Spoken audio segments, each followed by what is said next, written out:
I'm walking because Jonathan, my best buddy on the planet, decided he was going to walk the first 3 days with me, and because I listened to my horses and they weren't in the mood for me to feel safe riding, and the safety is for other horses and riders as well. From the ground I have absolute control. I can handle almost any situation. In the saddle, ponying a second horse, it gets a lot more challenging.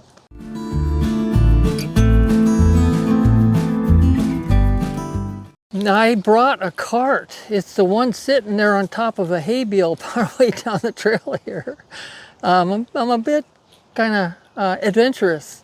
So at some point I'm going to take the cart down and hook the oldest one, the one with his butt facing us, and put him in the cart. And if he's pulling and comfortable, I'm going to take a cart ride. If not, I'll probably ride most of it on one or the other.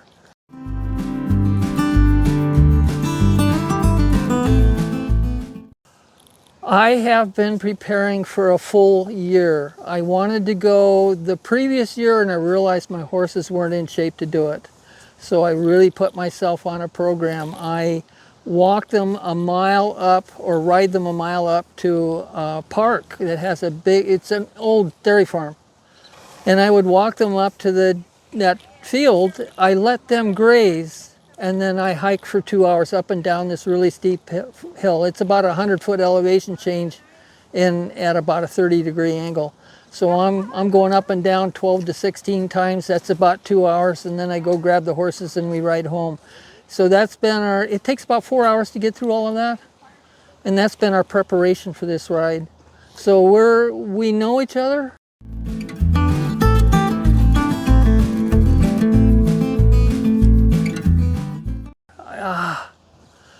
One of the great things that has changed, for those that are listening, in the time I've been doing that, it has changed me. And this dog was coming up and the owner was trying to hold him back, and he finally looked at the dog puzzled, and I was wondering what was going on. The dog comes up and he's rubbing on me and nuzzling and just really happy, like, I just seen an old friend.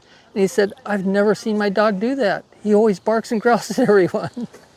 So something about such close contact with the horses has changed something about me, and it's not just that dog. It's if a dog doesn't like me, they got a bad dog. It's just been real fascinating. Even on this trail, the dogs that come by, they're fine.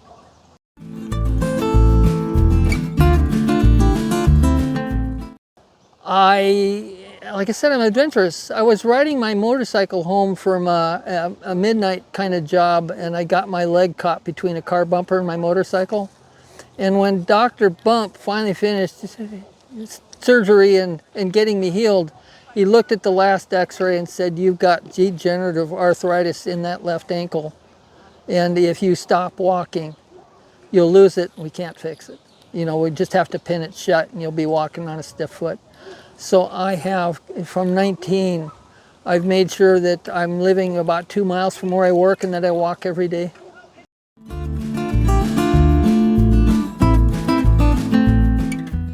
I'm an electronic engineer. I was on the first design team that made the very first cellular telephone. Well, that was E.F. Johnson, and lately I've been working for an outfit called John Bean Technologies, and they made food portioners. Those chicken sandwiches you get on certain manufacturers' buns that fit so well, it's our machine that cuts those at high speed so that you get this perfect product, the right thickness, the right weight, everything.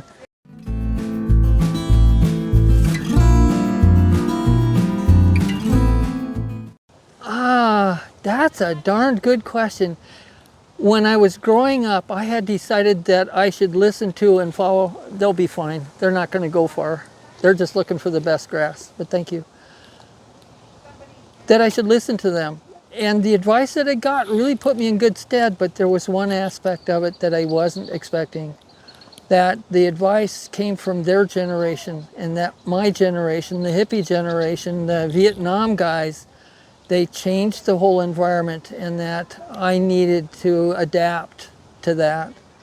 That you need to live in the culture that you're in and allow yourself to be yourself.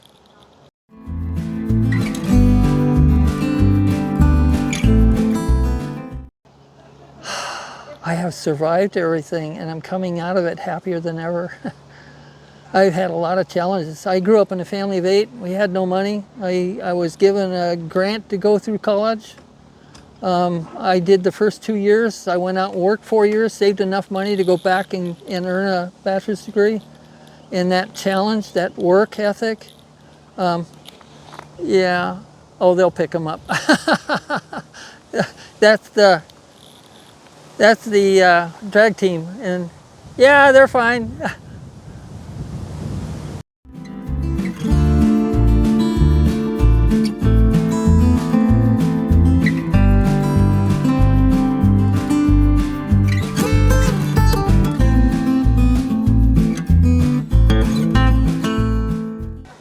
In this current environment, with all of our worries about people coming here that are not Americans, technically I'm not either.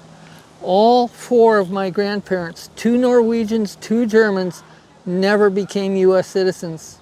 My folks are born here. I'm 2nd generation American, and America is full of us. And my life was saved by illegal Mexicans. I had fallen off my horse. A mailbox, great big brick thing, had rolling over on top of me. I'm in a wealthy area in Redmond, and I'm screaming for help. They were the only ones that came.